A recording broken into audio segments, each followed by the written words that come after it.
안녕하세요. 어제 만나고 또 뵙네요. 저는 한밤의 기막힌 투자 진행을 하게 된 김민겸입니다. 저희 한밤의 기막힌 투자 주말 방송은요. 주식 잘 가르쳐주는 동네 백수 오빠라는 코너로 진행되고 있습니다.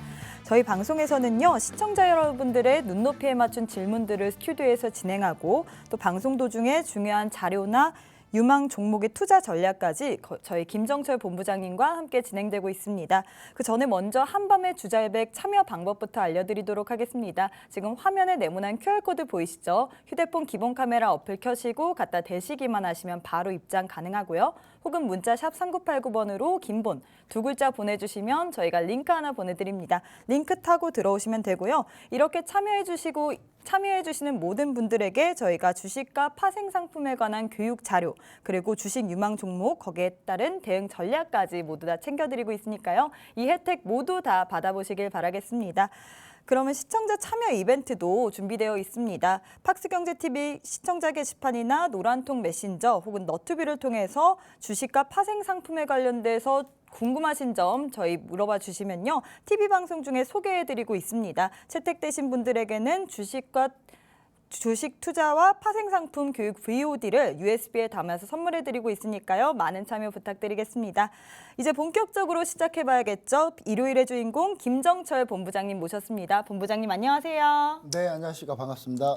네, 이번 주 정말 위험했던 한 주였던 것 같습니다. 어제 이야기했던 기적의 선반영이 아니었으면 코스피 지수가 전 저점인 2134선을 깨고 급락할 뻔했는데요. 올해 내내 이렇게 지수가 하락하다 보니까 증권업계가 정말 안 좋다는 이야기 들었습니다. 기관 출신이시고 현직 운용역이시니까 잘 아시겠잖아요. 현재 업계 상황 어떠신가요? 네, 뭐 지금 거의 뭐 블러드 파티. 아, 블러드 파티. 네, 지금 뭐 약간 그런 상태고요. 어떤 상태냐면 이제 증권회사 제가 아는 이제 선배님 한 분이 네. 이제 증권사 부지점장님이신데 네. 법인카드가 절반으로 깎였다고 하더라고요. 네, 절반으로 깎였고 영업에 필요한 그런 제반 뭐 프로모션 이런 것들이 다 끊겼어요. 다 끊기고 지금 증권사가 허리띠를 졸라매고 있는데 이유는 이제 그렇습니다. 이제 제 차트를 하나 보시면은 네. 삼성증권을 그냥 예로 들어볼게요. 삼성증권 차트가 이렇죠. 당연히 거래량이 줄고 그다음에 개인 고객들이 이탈이 많이 하면서 결국 증권사는 브로커리지 수익 그러니까 수수료 수익이 줄죠. 당연히 줄기 때문에 주가는 계속 하염없이 떨어지고 있습니다. 월봉을 보셔도 2019, 2021년을 고점으로 하고 2021년 9월을 고점으로 그냥 주구장창 밀리고만 있는데 자 이제 이런 상태가 계속되지만 지금 삼성증권 같은 경우 예를 들자면 뭐 이렇게 보시면 아시겠지만 대부분 유가증권 평가 이익 및 트레이딩 이익이 제일 많거든요. 보시면 75.72%예요. 지금 72%인데 그러니까 브로커리지 수익이나 각종 수익이 줄고 있는데 요 수익이 가장 큰데 요것도 줄고 있다. 근데 여기에서는 어떤 부분이 줄고 있냐면 채권.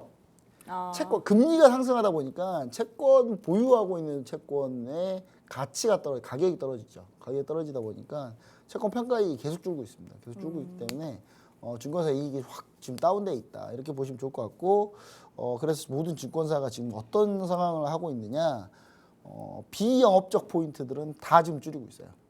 한마디로 리서치 애널리스트들을 다 자르고 있고요. 지금 지금 뭐 피바람이 불고 있습니다. 사실 지금 자르고 있다. 자른 건지 아니면 그냥 나가는 건지 하여튼 나가는 분들 되게 많아요. 그리고 이제 그런 상태이기 때문에 지금 증권업계가 뭐 그렇게 좋은 상태는 아니다. 지금 상당히 안 좋은 상태다. 이렇게 보시면 좋을 것 같고 모 증권사가 사실 모 증권사가 있는데 그 증권사가 엄청난 인센티브를 주고 막 이렇게 공격적으로 영업을 했었어요. 근데 그 증권사가 지금 애널리스트들이 다 나가고 있다. 지금 그런 상태이기 때문에 상당히 좀 지금 안 좋은 상태다라는 거를 좀 반증하지 않나. 그래서 제가 봤을 때는 요걸 얘기 드리면서 우리가 혹시나 증권주에 좀 관심 있었던 분들이라면 절대 하면 안 된다. 지금. 예. 메리츠 금융지주 같은 경우도 좀 보시면 아시겠지만 상당히 많이 성장했던 증권사라고 많이 알려져 있었거든요. 보시면 차트 보시면 아시겠지만 진짜 어마어마하게 올랐었어요. 작년 2021년 초까지도 쭉 급등을 보여주다가 지금은 거의 5만 원대에서 2만 2천 원 반토막이 더 난 상태죠. 반토막이 더 난 상태인데 주가는. 그러면서 이제 메리츠 금융지주 같은 경우도 상당히 좀 안 좋은 상태인데, 그러니까 성장했던 대표적인 증권사가 메리츠거든요. 근데 메리츠가 이제 증권 쪽에 비중이 좀 많죠. 왜냐하면 다른 데 금융지주 같은 경우는 은행업도 하고 하다 보니까 상세가 되는데, 메리츠 금융지주 같은 경우는 증권 쪽이 좀 규모가 크다 보니까 네. 자산운용 쪽 하고요. 그러다 보니까 이제 그쪽이 좀 문제가 생기니까 지금 상당히 좀 주가가 안 좋다.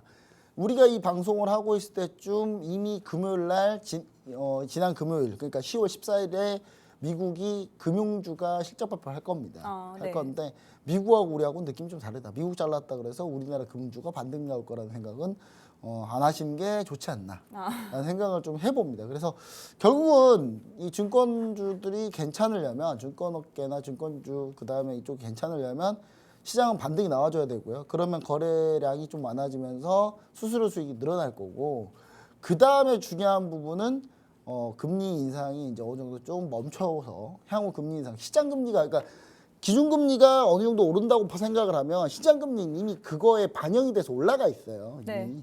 이미 올라가고 기준금리가 더 훨씬 낮거든요.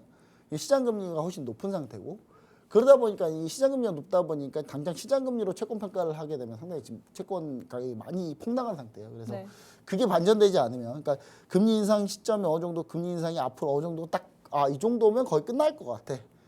앞으로 몇 분만 더 올리면 끝날 것 같아라는 어느 정도 예상이 딱 나오지 않는 한, 그 나오는 순간 금리는 더 올려도 채권 가격은 더 안 밀리거든요. 네. 근데 그게 나오지 않는 한 증권주, 금융주는 우리가 좀 보지 말자. 일단 보지 말자. 이렇게 좀 얘기를 좀 드리고, 혹시나 보유하신 분들이라면 정말 힘드실 겁니다. 너무 힘드실 거예요. 아마 힘드실 건데, 저는 과감한 손절도 필요하다. 손절이 안 되면 비중이라도 줄이자라는 얘기를 계속 드리고 싶습니다. 네, 지금 증권업계가 피바람이 불고 있다고 합니다. 현재 금리가 계속돼서 인상되고 있고 보유하고 있는 채권 가격 그리고 가치가 떨어지면서 증권사의 이익 또한 떨어지고 있다는데요. 증권주에 관심 있으신 분들은 지금 들어오시면 안 된다고 본부장님께서 얘기해 주셨습니다. 네, 지금 방송에서 있는 히든 종목 외에도 저희 노란톡방에서는 종목들의 종목명 그리고 투자 전략까지 공개되고 있습니다. 언제 매수를 하는지 매도를 하는지 그 타점 정확하게 제시해드리고 있으니까요. 지금 바로 노란톡방 입장하셔서 많은 혜택 받으셨으면 좋겠습니다. 최근 김정철 본부장님의 시황 전략이 아주 딱딱 정확하게 맞아 들어가고 있기 때문에 앞으로도 시장 고민 혹은 종목 고민 있으신 분들은 들어오셔서 많은 얘기 나누셨으면 좋겠습니다. 자, 참여 방법 알려드릴게요. 지금 화면에 네모난 QR코드 보이시죠? 휴대폰 기본 카메라 어플 켜시고 가깝게 갖다 대시기만 하시면 바로 입장 가능하니까요. 많은 참여 부탁드리겠습니다. 그럼 오늘도 노란통 메신저에 올라온 질문들로 저희가 한번 얘기해봐야겠죠? 저희 방송은 녹화로 진행되기 때문에 실시간이 아니라는 점 꼭 참고해 주시길 바라겠습니다. 그러면 주요 내용 한번 보도록 하겠습니다. 네, 신라젠 얘기가 톡방에서 올라왔는데요. 2일 연속 급등을 하고 있는데 본부장님께서 절대 들어가지 말라고 하셨습니다. 과연 어떤 포인트에서 들어가지 말라고 하셨나요? 네, 한마디로 이제 제가 잘못 예측했다 라는 걸 얘기 드리는데, 지금 신라젠 차트를 볼게요. 신라젠 차트를 보는데 신라젠이 이틀 연속 상한가예요. 네. 그냥 급등도 아니고 여러분, 상한가. 이틀 연속 상한가입니다. 이틀을 연속 상한가. 자, 여러분, 이 봉이 10월 13일 봉, 그쵸? 일봉인데, 자, 이 봉이 2020년 5월 4일 봉이에요.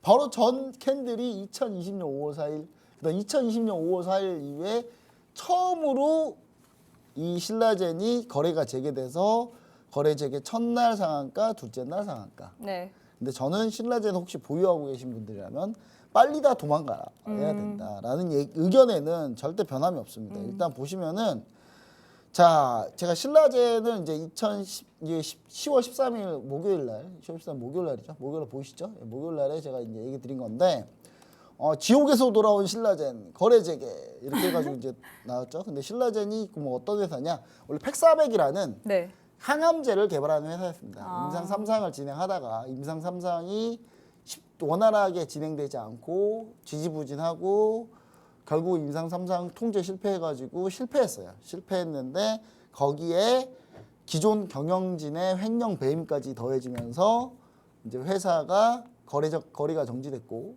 그다음 경영진이 교체가 됐습니다.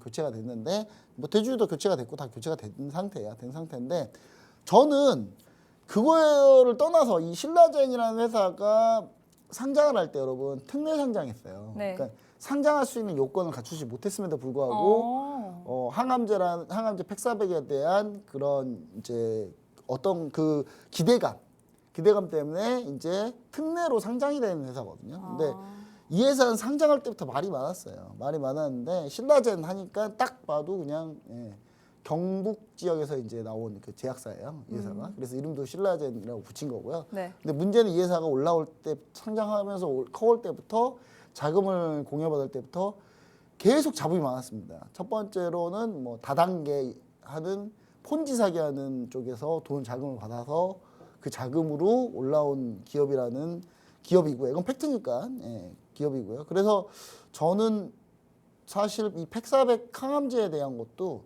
전 잘 못 믿겠어요. 그러니까 뭐냐면 팩사백 항암제가 임상 2상까지는 결과가 어느 정도 잘 나왔어요. 임상 3상이 됐는데 임상 2상에서 약간의 뭐라 그럴까 약간 이 임상 2상 팩사백을 하면서 임상 2상 할 때 그 결과에 대해서 좀 논란이 있었습니다. 좀 이거 진짜 잘 통제된 거 맞아? 네. 근데 이제 임상 3상에 들어갔는데 임상 3상 막상 들어가니까 환자를 모집을 못했어요. 그러니까 임상 3상 들어가고 환자 모집할게요 했는데 환자가 아무도 신청 안 하는 거죠. 네. 환자 신청은 환자가 직접 하는 거 아니에요? 의사가 딱 내용을 보고 아 이거 우리 한번 해보시죠. 지금 현재 임상 실험 중인 약인데 암 환자한테. 네. 왜냐하면 암 환자인데 희망이 많이 없는 분들 위주로 해가지고 그렇게 하다 보면은 이제 하겠습니다 하는 사람이 있겠죠. 근데 의사가 권하지 않은 거예요. 의사가 권하지 않다는 건 뭐죠? 별로 뭔가 좋지. 있는 거죠. 네. 뭔가 있는 겁니다. 그래서 모집에 2번 실패해요. 세 번째 겨우겨우 모집해서 진행했는데 가짜약 대조군하고 진짜약하고 플라시보 대조군하고 진짜약하고 임상 통제가 잘못돼서 뭐가 가짜이고 뭐가 진짜인지 모르는 상황이 됐어요. 네. 근데 이거는 말이 안 돼요. 제가 봤을 때는 그렇게 통제를 못했다? 그거는 진짜 초보적인 실수고요. 만약 진짜 그런 초보적인 실수를 했다면 그게 더 문제예요. 두 번째는 뭐냐? 이게 과연 이거 팩사백은 단독 항암제로는 절대 못 쓰는 약이에요. 병용요법입니다. 병용요법이고 원래 주 항암제가 있고 거기다가 하나를 더 추가해서 그 항암제로 쓰이는 그런 약물인데 제가 봤을 때는 이거는 사실상 실패다. 아무리 팩사백 가지고 뭘 해도 될 가능성이 저는 거의 없다라고 봅니다. 그래서 저는 지금 여기서 지금 불나방처럼 이 종목을 매매하겠다. 전 절대 불가능하다고 보고 있고요. 이거는 제가 언제냐면 이거는 제가 예전에 신라젠이라는 회사가 네. 최고의 주가를 날리고 있을 때 2018년 19년에 최고 주가를 날리고 있을 때 제가 절대 사지 말아야 될 주식으로 신라젠을 얘기 드렸어요. 네. 그때 주가가 약 9만 얼마. 9만 원이 넘었죠. 그때 주가가 요때예요. 요때 9만 원, 10만 원대. 요때 제가 절대 하지 마라. 근데 막 그때 너튜브 댓글이 막 네가 뭘 하냐, 네가 뭐 신라젠에서 아냐. 당연하죠. 신라젠 주주들은 열 받겠죠. 제가 네. 그런 얘기 하면 이 회사 제가 숨 쉬는 거 빼고 믿을 수 없는 회사라고 했으니까. 근데 네가 뭘 하냐부터 해가지고 진짜 뭐 인신공격부터 해가지고 뭐 저 협박하는 사람도 있었어요. 진짜로 얘기 드리자면 있었는데 결과는 어떻게 됐죠, 여러분? 그때 9만 원, 10만 원던 주가가 지금 최저로 5천 원까지 떨어졌어요. 여러분. 자, 그리고 나서 그 다음 댓글들이 그 너튜브 그 댓글에 찬양 성지순례 왔습니다. 성지순례 왔습니다. 아 이게 그 유명한 신라젠 애연가이신가요? 이런 얘기들이 다 밑에 달렸었다고요. 네. 여러분, 그래서 저는 지금의 반등도 절대 좋아하면 안 된다. 이거 위험하다 종목, 위험한 종목이고 사실상 크게 우리 여러분들이 볼 수 있는 종목이 아니다라는 걸 제가 얘기를 드립니다. 자 그리고 추가적으로 이제 오늘 좀 시장 분위기가 좀 살아나서 제가 단타를 좀 했어요. 단타를 좀 했는데 아침에 이렇게 금양을 19,100원에 네. 19,100원에 우리가 금양을 트레이딩을 들어갔습니다. 아침에 금양 트레이딩을 들어갔는데 금양 한번 볼게요. 자, 금양 이렇게 오늘 분봉을 볼게요. 19,100원 아침에 딱 저희가 19,100원에 이렇게 딱 트레이딩이 들어갔는데 19,100원에 이렇게 쭉 들어갔어요. 들어갔고 제가 목표가랑 이거를 어떻게 설정했냐면 자 보시면은 자 목표가가 20만 제가 20만 9천 원의 목표가를 얘기 드렸거든요. 20만 9천 원 목표가를 드렸는데 20만 9천 원을 가볍게 찍고 20만 9천 2만 900원 2만 900원 목표가를 드렸는데 2만 900원 목표가를 가볍게 뚝 찍고 그다음에 2만 1,500원 550원까지 올라갔어요. 그래서 당연히 목표가 수익 실현 했겠죠? 네. 하고 그리고 아니나 다를까 쭈르르 흘러내려서 떨어졌습니다. 다행히 단타 하나 성공했다. 그 다음에 제가 아침에 이제 항상 이렇게 올려드리는 내용들이 있습니다. 보시면 아시겠지만 오늘 방산주 제가 뭘 얘기드리면 북한이 순항미사일 위협뿐만 아니라 탄도미사일도 도발하고 있다. 북한이 뭐 안 되니까 뭐든 지금 다 해보고 있는데 그래서 오늘 제가 방산주 퍼스텍, 비텍, 스펙코 순으로 단타 나오면 하겠다. 네. 자, 퍼스텍. 뭐 퍼스텍 당연히 올랐겠죠? 네. 여러분 시초가에서 무려 오늘 얼마가 올랐냐면 오늘 14%나 올랐어요. 많이 올랐네요. 퍼스텍. 빅텍. 빅텍은 오늘 16%까지 올랐어요. 네, 16%까지 올랐는데 빅텍은 안타깝게도 제가 목표가를 너무 낮게 잡아가지고 빅텍 목표가를 제가 얼마를 잡았냐면 빅텍을 목표가를 제가 빅텍 목표가를 제가 6,080원에 잡았거든요. 6,080원 잡았는데 6,060원만 찍고 밀리더라고요. 그래서 아 이거 안 되겠네요 했는데 결국은 6,080원을 뚫고 6,300원까지 왔어요. 그래서 빅텍은 목표가를 좀 너무 낮게 잡은 건 죄송합니다. 일단 수익은 냈잖아요 그래도. 자 빅텍 그다음에 스펙코를 보도록 할게요. 자 일단 북한이 갑자기 이상한 짓을 한다 그러면 빅텍, 퍼스텍, 스펙코 요 세 개만 보시라고. 항상 요 세 개만. 나머지 방산주 안 움직여요, 여러분. 시가총액 커서 안 움직입니다. 네. 그냥 요 세 개만 보는 거예요, 딱. 요 세 개만. 그래서 스펙코도 오늘 12%가 급등을 했습니다. 자, 이렇게 해서 이렇게 아침에 이렇게 노란톡방에서 이렇게 다 이렇게 안내를 해드려요. 안내를 해드리니까 우리 시청자 여러분들이 노란톡방에 가만히 계시면 이렇게 이거 아침 몇 시입니까? 8시 46분에 올렸어요. 이거 8시 시간 보이세요? 8시 46분. 8시 46분이라고 써졌죠, 지금? 네. 46분에 올려도 이거 뭐 다 올라가서 얘기한 거 아닌가? 올라가기 전에 얘기 드린 겁니다. 자, 그래서 여러분들이 항상 요렇게 항상 보시고 노란톡방에 와 계시면 알아서 제가 열심히 해드립니다. 네. 열심히 해드리는 거 그냥 잘 보시고 아 이렇게 하는구나라고 또 하신 다음에 같이 호흡 맞춰가면서 하면은 단기 트레이딩으로는 수익이 잘 날 수 있다라는 거 얘기 드리고 제가 북한이 요즘에 막 이상한 짓 많이 하는데 북한이 사실 전투기 150대를 동원했다고 해요. 우리나라가 군사훈련 한다고 하니까. 근데 북한이 150대를 동원했는데 못 든 전투기가 수십 대. 그러니까 북한은 연료가 없어가지고 전투기 훈련을 못 해요. 네. 그래서 간만에 띄웠더니 안 움직이는 거예요, 전투기가. 그 다음에 한 대는 공중에 추락. 오랜만에 비행기 전투기 몰고 나갔더니 그 비행기가 정상이 아니어가지고 한 대는 추락. 그다음 몇 대는 회항. 가다가 추락할 것 같으니까 회항. 예, 그런 나라와 우리는 국경을 맞대고 있습니다, 여러분. 아 진짜. 뭐 저희가 뭐 솔직한 얘기로 이렇게 뭐 우리나라 군사력이 매우 앞서긴 합니다만은 어쨌든 그래서 방심을 하면 안 되지만 여튼 그런 상황이다 현재. 여러분들이 꼭 유념해 주시면 좋을 것 같습니다. 네, 저희 본부장님께서 이 신라젠에 대해서 언급해 주셨습니다. 정말 위험한 종목이라고 하셨고요. 임상 3상에서 모집 2번의 실패를 겪었고 단독 항암제는 절대 못 쓴다고 합니다. 뿐만 아니라 이제 단타에 강한 이런 종목들도 노란 톡방 안에서는 다 얘기해 드리고 그리고 본부장님께서 이렇게 떠먹여 드리니까요. 여러분들 노란 톡방 들어오셔서 많은 참여 부탁드리겠습니다. 네, 그러면 지금까지 관련 내용에 대해서 알아봤고요. 지금 가장 핫한 이슈 한번 짚어보는 알아보는 시간 갖도록 하겠습니다. 크림대교가 폭파하자 러시아 푸틴 대통령이 그야말로 피해 보복을 계속하고 있는데요.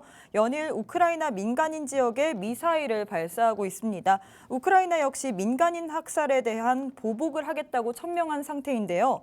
반면에 러시아는 외무부 장관을 통해서 협상 의지를 나타냈고 미국이 일축했다고 하는 이야기가 있습니다. 우크라이나와 러시아 전황 함께 나눠보도록 하겠고요. 그에 관한 관련주들도 역시 알아보도록 하겠습니다. 네, 일단 여러분들이 제일 유념하셔야 될 게 뭐냐면 지금 우리가 사실 우크라이나가 핵을 쏘는 거 아니냐라고 생각을 했겠는데 네. 핵을 여러분 쏘기가 쉽지 않다라는 거를 제가 몇 가지 근거를 들어서 제가 얘기를 좀 드리도록 하겠습니다. 자, 일단 먼저 화면을 한번 보면서 서서히 한번 보도록 할게요. 자, 이제 보시면은 아시겠지만 현재 여러분 지도가 조금 더 바뀌었죠? 네. 노란색이 좀 더 커졌어요. 맞아요. 네. 러시아가 좀 더 물러났거든요. 좀 더 물러났고 현재 헤르손 지역도 현재 공식적으로는 그러니까 헤르손 지역에 원래는 우크라이나 땅인데 네. 러시아가 뺏은 뒤로 우크라이나 사람 중에 야 우리 러시아 편 없니 너네? 아 제가 러시아 편 할게요. 우리로 따지자면 우리 일본이 우리나라 점령했을 때 친일파 같은 사람들 네, 그런 사람들이 우크라이나도 있겠죠 당연히. 네, 그렇죠. 거기도 사람 사는 세상이니까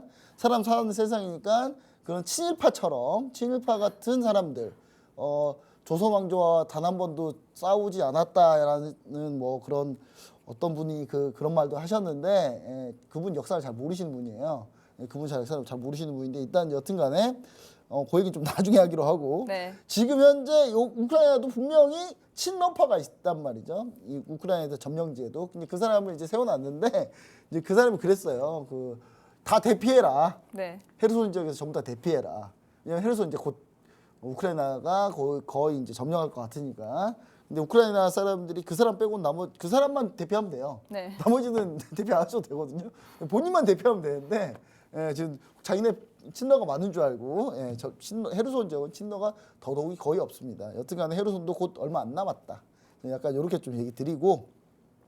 자, 러시아가 이제 크림대교 폭파에 대한 보복으로 크림대교가 이제 폭파가 됐는데 이것도 웃긴 게 크림대교 폭파해가지고 폭파했던 용의자 8명을 잡았는데 그중에 5명이 러시아인이에요. 러시아인 자기들이 팀킬한 건데 왜 우크라이나에다가 뒤집어 씌우는지 모르겠는데 여튼간에 러시아 크림대교 폭파는 러시아 사람들이 한 거다라는 게 지금 현재 밝혀진 사실이에요. 근데 네. 뭐 러시아는 지금 우크라이나 했다고 지금 우기고 있죠. 우기고 있고요.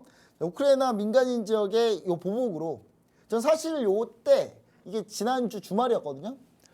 우크라이나에다가 전술핵을 쓸 가능성이 있다라고 봤어요. 근데 전술핵을 쓰진 않았고 민간인 지역에 무차별로 아침에 그것도 출근 시간에 사람들 민간인들 모이는 지역에다가 의도적으로 미사일 75발을 발사했어요. 네. 그 중에 사실 75발 떨어졌는데 100몇 발을 쐈는데 30몇 발은 격추됐고요. 네. 75발이 떨어졌고 이에 대해 우크라이나도 이제 민간인을 공격하니까 우크라이나도 화가 나겠죠. 그렇죠. 러시아 본토 방금 들어온 속보예요. 방금 이거 한 3-4시간 됐는데 우크라이나가 러시아 본토 벨고로드에 직접 포격을 했어요. 지금 어디냐면 여기입니다. 얘가 벨고로드거든요. 하르키우에서 벨고로드 포를 이렇게 쏜 거죠. 이렇게 쏜 건데 벨고로드 어디다 쐈냐? 우크라이나는 그래 또 약간 양심적인가 봐요. 저기 탄약창에다 쐈어요. 탄약창에다 쐈는데 지금 러시아가 뭐라고 하고 있냐? 이 민간인 지역이었다. 탄약 한마디로 러시아는 어떻게 하고 있냐면 탄약창에다가 민간인을 놔둔 거예요. 민간인을 방패로 삼은 거죠. 네.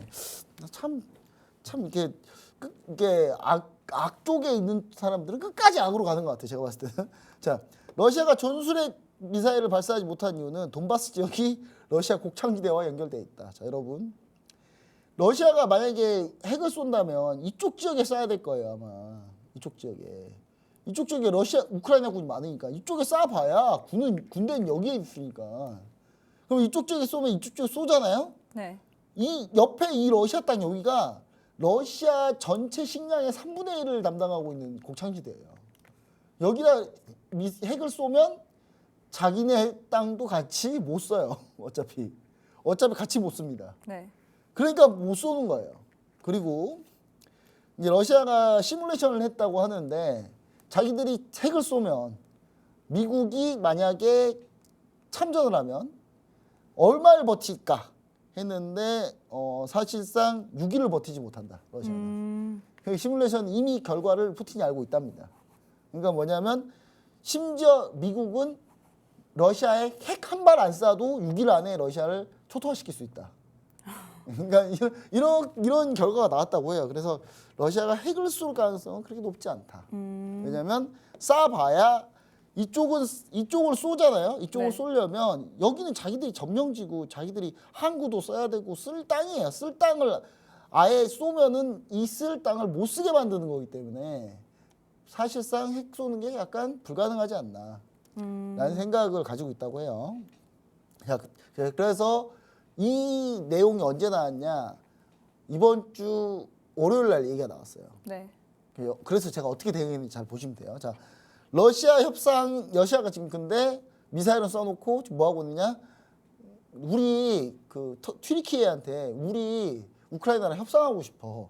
그러니까 우크라이나 직접 얘기는 못 하겠고 일단 자존심상에서 우크라이나한테 얘기 못 하겠고 튀르키예 옛날 터키죠.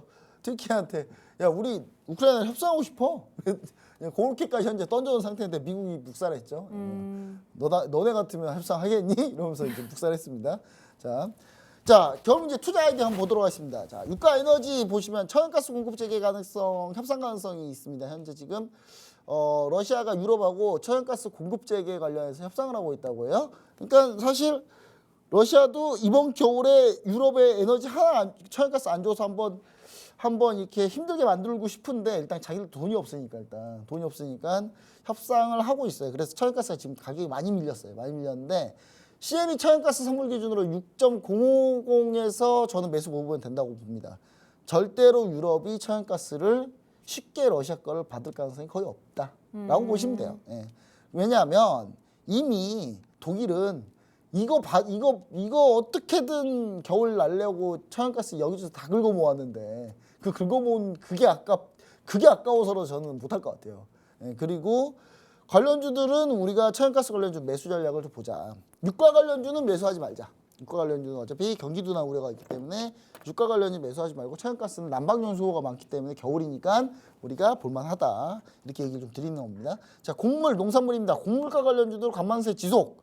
자, 하루 반등으로는 절대 매수하시면 안 돼요. 이게 신성홀딩스부터 해가지고 관련주들 예를 들어서 뭐 곡물 관련주, 사료 관련주, 비료 관련주, 한일 사료랑 막 갑자기 막 한 번씩 튀거든요. 네. 근데 그거 따라가면 바로 고가예요. 고가에서 추격하기 되고 그 다음날 또 밀리고 막 이런 식이기 때문에 추세로 완전히 전환하면 제가 노란톡방에서 올려드릴게요. 그때 추세 전환이 되면 올려드릴 겁니다. 자, 러시아가 나중에 몰리면 결국은 우크라이나 곡물 수출 또 못하게 할 거예요. 또 어차피 그렇게 갈 거예요. 그때 보면 된다. 그때 보면 된다. 자, 그다음 한국항공우주, 하나에어로스페이스, LIG 넥스원 제가 4주 전부터 매수하자라고 그렇게 얘기했는데 급락했어요. 전 사실대로 얘기합니다. 네. 정확히 얘기하자면 매수를 처음으로 얘기해드린 시점에 비해 약손실이에요. 현재. 근데 나중에 이거 접근하신 분들은 지금 손실이 좀 있는데 오늘 반등으로 좀 어느 정도 나쁘지 않은 상태다. 그리고 어제 제가 반등 한국항공우주 같은 경우는 추가 매수 타이밍 제가 잡아드렸거든요. 잡아드렸기 때문에 현재 추가 매수 타이밍을 잡고 보자. 그 다음에 오늘 폴란드 본계약이 나왔어요. 오늘 폴란드에서 무기 구매하는 거 본계약이 나왔고 앞으로 무기 수주 관련 이슈 계속 나올 거니까 저는 이번 하락장에 왜 방산주가 많이 밀렸냐면 수익 실현, 차익 실현 때문에 밀렸다 보시면 돼요. 그러니까 개인 투자자들이나 기관이나 외국인이나 이게 수익이 되게 많이 났는데 다른 걸 다 손절치자니 수익 난 걸 먼저 수익 실현하고 싶은 거예요. 성장주라고 생각하고 성장주를 먼저 자르겠다는 생각이었거든요. 그래서 수익 실현한 물량이 좀 몰렸기 때문에 좀 밀린 상태다라고 보시면 좋을 것 같고 지금 우리가 신규 매수 및 추가 매수 타이밍을 잡아야 될 시기다 이렇게 보시면 좋을 것 같습니다. 자, 이란 제재 해제 가능성 플러스 우크라이나 재건 관련 플러스 사우디 네옴시티 관련주인데 지난주에 다 수익 실현 얘기 드렸고 수익 실현 후에 관망하자고 했는데 한미글로벌이 더 올라왔어요. 네. 한미글로벌만 더 올라왔어요. 나머지는 제자리입니다. 그리고 현대일렉트릭은 제가 계속 홀딩 중이거든요. 현대일렉트릭은 계속 홀딩입니다, 여러분. 현대일렉트릭 그냥 주구장창 홀딩하시면 돼요. 계속.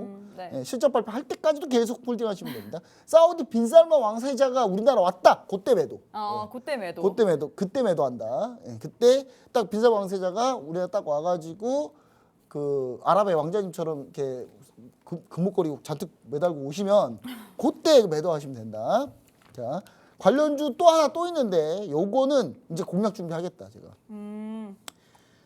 사우디 네옴시티 관련주 공략 준비를 하려고 하는 종목이 하나 있는데 이 종목은 제가 톡방에서 네. 알려드리도록 하겠습니다. 이거는 사우디 빈살만 왕세자가 한국의 방을 딱 딛는 순간 급등합니다. 급등할 걸로 저는 예상하고 있습니다.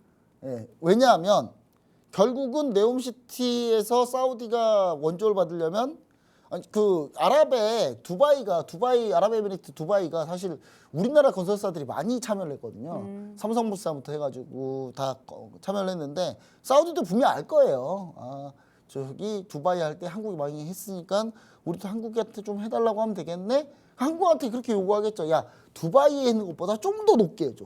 좀 더 이쁘게. 그러면 분명히 한국에서 가능하니까 분명히 그거 수주가 분명히 있다. 자.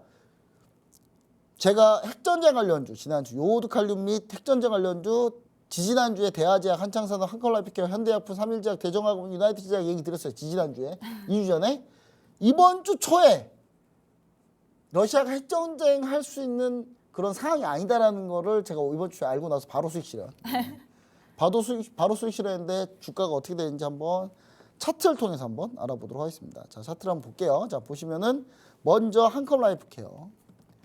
제가 주력 종목이었는데 자 보시면 딱 화요일 날 바로 폭락. 그렇죠? 여러분? 자, 월요일 날 딱 얘기 듣고 화요일 날 제가 바로 화요일 날이 첫 번째 시장 처음 열릴 때 이번 주에 월요일 날 공휴일 대체 공휴일이었고 처음 딱 열릴 때 바로 매도했더니 바로 그냥 수익 실현 그리고 바로 폭락이죠. 네. 폭락했다라고 보여주시면 좋을 것 같고 현대일렉트릭입니다. 이거 왜 계속 보이냐? 안 밀려요. 밀려야 뭐 매도하죠. 밀리지도 않는데 이거 어떻게 매도해요 이거를? 여러분 그냥 계속 보여요. 계속 보여. 계속 보여. 보시면 아시겠지만 기간 매수가 그냥 끊임없습니다. 끊임없어요. 끊임없고 이거 중동의 변압기부터 시작해서 다 판매하고 수주 엄청나게 많이 했던 회사예요. 이 회사가 여러분 충분히 우리 계속 더 볼 수 있다는 거. 현대일렉트릭은 계속 보이다 이렇게 좀 얘기 드리고요. 나머지 종목들은 제가 나노톡방에서 추가적으로 또 정리해드리고 네옴시티 관련주 한 종목은 제가 나노톡방에서 올려드리도록 하겠습니다. 네, 핵을 쏘기 쉽지 않다고 합니다. 돈바스 지역이 러시아의 곡창 지역과 연결되어 있기 때문인데요. 그와 관련해서 관련주들 얘기해 주셨고요. 또 네옴시티 사우디 공략주를 히든 종목으로 노란톡방 안에서만 제시해 주신다고 하십니다. 지금 노란톡방 참여 방법 알려드릴게요. 문자 샵 3989번으로 긴본 2글자 보내주시거나 혹은 화면에 QR코드 보이시죠? 휴대폰 기본 카메라 어플 켜시고 가깝게 갖다 대시기만 하시면 바로 입장 가능하니까요. 이 공략주까지 모두 다 챙겨보셨으면 좋겠습니다. 그럼 저희는 잠시 쉬었다가 다시 찾아오도록 할게요.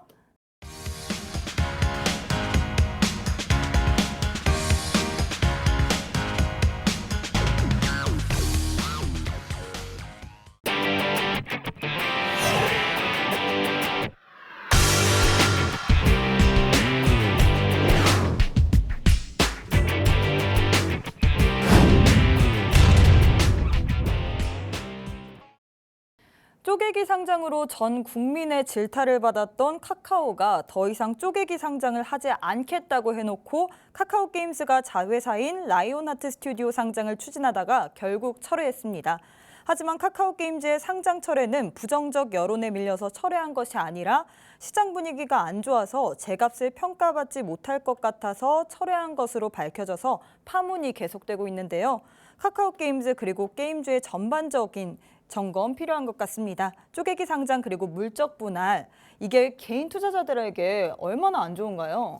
일단 물적 분할, 인적 분할 좀 얘기 드리자면 회사가 딱 있으면 네. 그 회사의 사업 부분이 여러 개가 있겠죠. 예를 들면 뭐 어떤 회사 보면은 뭐 제조를 하면서 서비스도 하고 그러면 그 한 회사의 그런 분야들이 여러 개를 같이 모아놓고 회사를 운영합니다.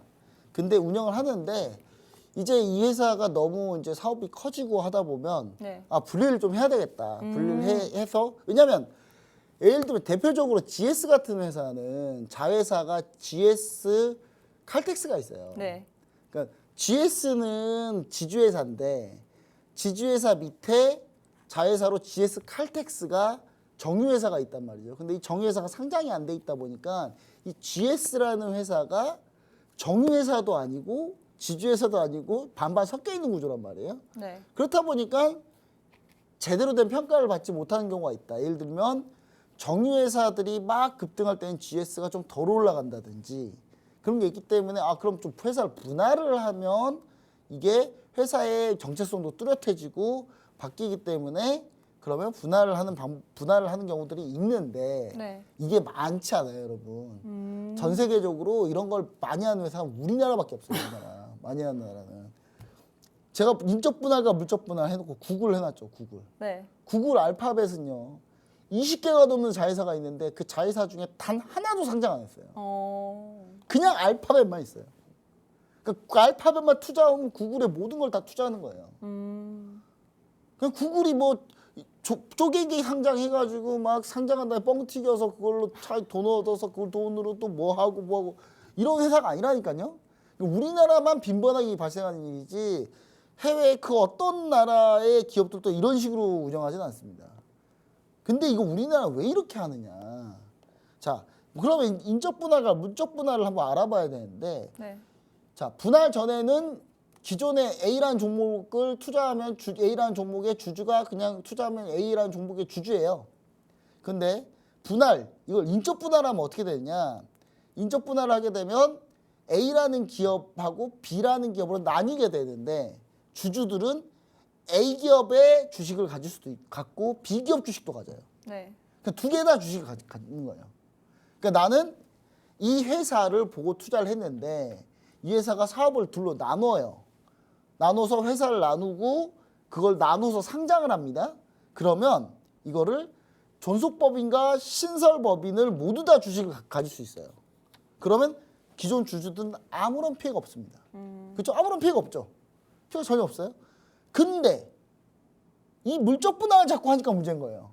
물적 분할은 주주들은 예를 들어서 카카오라는 회사를 투자를 했다면 네. 카카오뱅크, 카카오페이, 그다음에 카카오게임즈라는 이 카카오가 가지고 있는 자회사들의 그런 역량을 보고 투자하는 사람들이 대부분일 거예요. 네. 왜냐? 카카오 톡방만 죽어라 톡만 나오는 그 메신저 가지고 무슨 수익을 창출하겠어요. 그렇죠.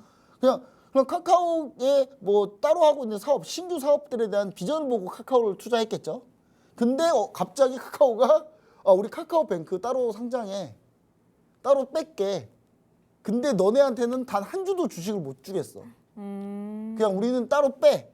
그러면 개인 투자자들은 카카오에 분명히 난 카카오뱅크가 괜찮다고 보고 카카오를 투자했는데 카카오뱅크는 따로 상장돼 있고 나는 결국 빈 껍데기만 투자하고 있는 거예요. 그러니까 처음에 투자의 의도는 나는 카카오뱅크를 위해서 카카오를 투자했는데 갑자기 카카오가 변심해서 둘로 나눴는데 나는 빈 껍데기에 투자돼 있고 실제 카카오뱅크 주식은 또 새로 사야 되는 거예요. 열 받아요, 안 받아요, 여러분? 화나죠. 열 받죠. 그럼 물적 분할을 도대체 왜 하느냐? 물적 분할을 하게 되면 100%의 지분을 갖고 자회사를 갖는 거기 때문에 그럼 100% 지분을 가진 자회사가 상장이 되면 신규 자금이 또 들어오잖아요. 그러니까 회사의 지분이 100%를 갖고 그 회사를 상장하게 되면 100%의 지분을 갖고 있기 때문에 지배력이 강하기 때문에 주식은 50% 플러스 한 주만 있으면 다 지배가 가능하니까 나머지 주식은 어느 정도 팔 수가 있고 또 그걸로 통해서 증자를 내서 새롭게 자금을 땡겨올 수 있고 즉 물적 분할을 하면 뭐가 편하냐면 투자 자금 유치하기가 쉬워요. 그러니까 회사한테는 좋아요. 근데 주주들한테는 최악이죠. 이거. 왜냐면 나는 이걸 보고 투자했는데 그 회사가 빼버린 거예요. 이거를.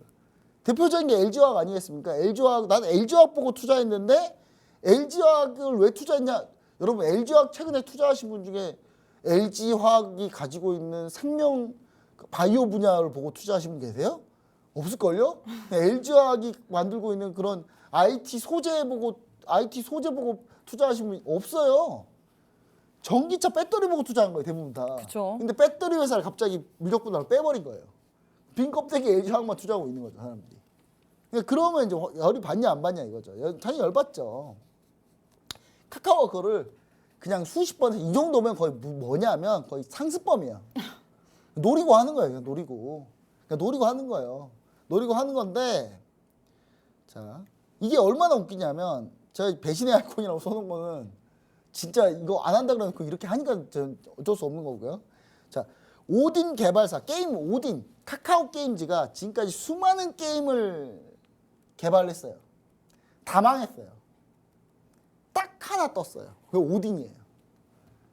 근데 그 오딘이 하필 라이온하트 스튜디오가 개발한 거예요. 그 라이온하트 스튜디오는 이미 따로 떨어져 있는 자회사입니다. 분할을 이미 했어요. 분할을 이미 한 거예요. 이미 한 자회사인 거예요. 그러면 라이온하트가 개발하고 그럼 카카오 게임즈 뭘 했냐? 퍼블리싱을 했어요. 자, 오딘 개발사 라이온하트가 증권신고서를 제출한 지 2주 만에 상장 철회했고요.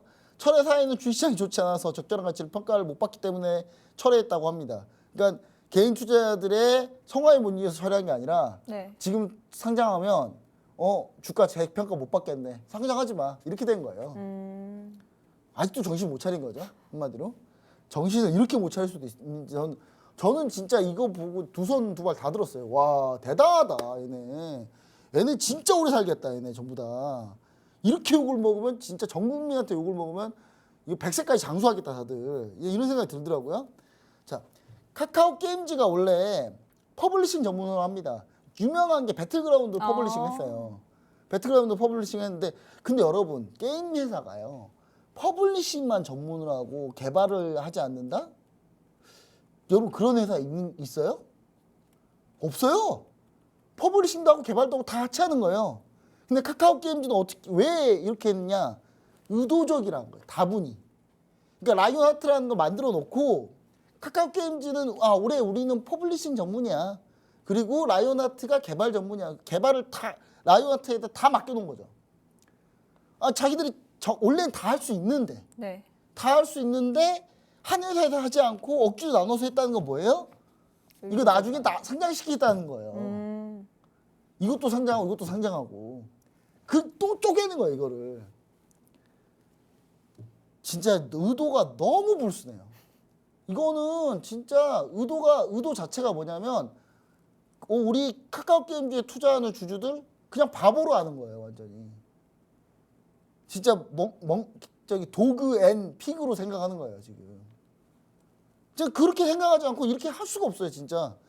오딘이라는 이 게임 딱 하나 성공했어요 지금. 딱 하나 성공해놓고 지금 라이온하트가 만든 게임마다 다 실패했거든요.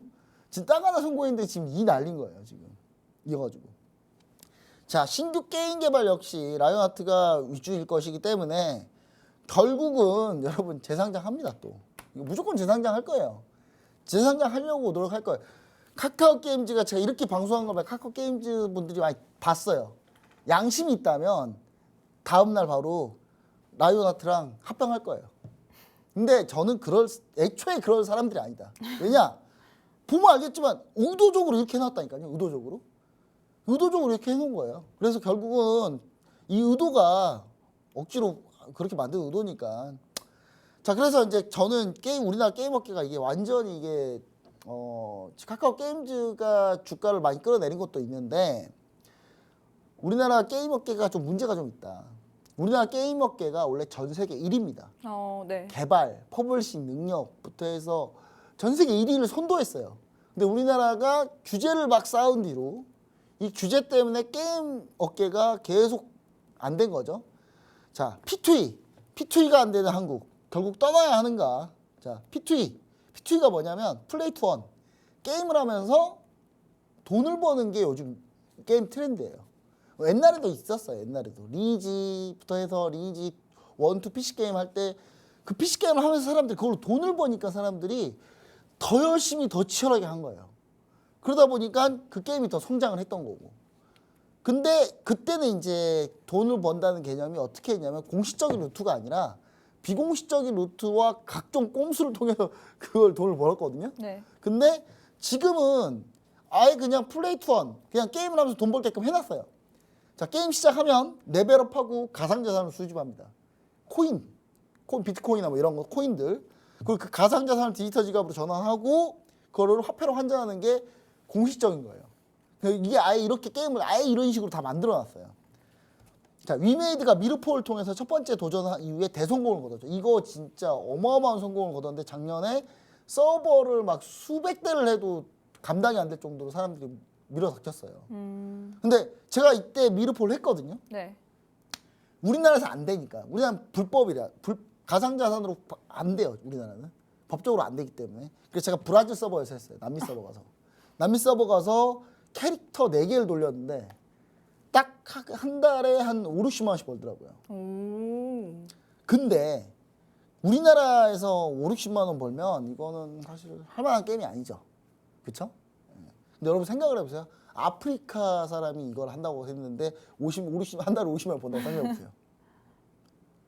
이런 얘기가 달라져요. 동남아 사람들, 남미 사람들이 이걸 했는데 저도 그냥 대충 한 거고 좀 열심히 하면 한 달에 100만 원 정도 벌 수 있는데 100만 원 정도를 남미, 아프리카, 동남아 사람들이 막 이거 한다고 해보세요. 100만 원을 번다? 인생 걸고 하죠. 그런 히트작을 만들어 놓고도 우리나라가 지금 여기서 밀리고 있다. 오늘 지금 국정감사에 이거 지금 게임 얘기 나오고 있거든요. 자, 국내 법규 비비로 국내 서비스 불가한 상태고요. 자, 그래서 결국 게임주는 어떻게 보셔야 되느냐. 자, 먼저 간단하게 위메이드 보도록 하겠습니다. 자, 위메이드 오늘 11% 반등 나왔어요. 예.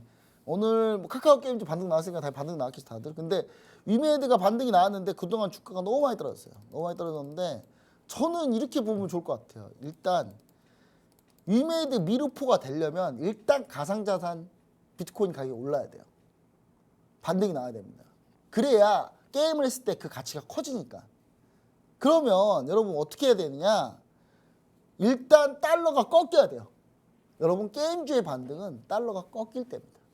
달러가 꺾일 때고 지금 게임주는 원래 언제 투자해야 되냐면 방학 직전 달.